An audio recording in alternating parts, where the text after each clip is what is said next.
First example, a flock of sheep.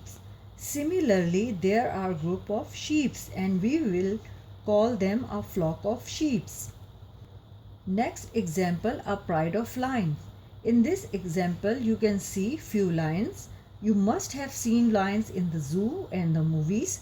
So a group of lions together, we will call them a pride of lions. Same here, the group of ants will be called an army of ants and the group of crows will be called a murder of crows. Here we have some examples of collective nouns for things. Number 1 example, a forest of trees.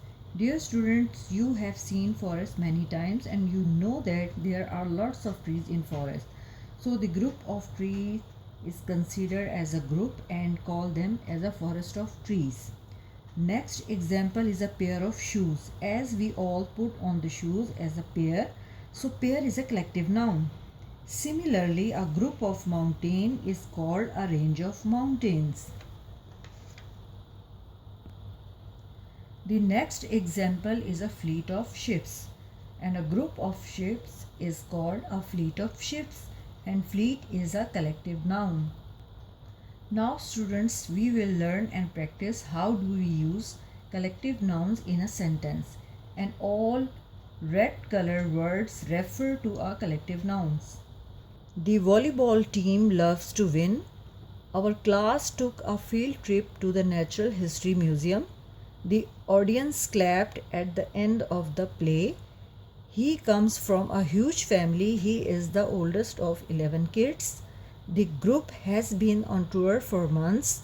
A pack of wolves looked for food. A bunch of grapes was given to me when I was in hospital. A herd of cattle is munching green grass in the park. My aunt gave me a pack of crayons. Dear student, I have shared copy and book work here. In copy work, you have to fill the gap with correct or suitable collective nouns.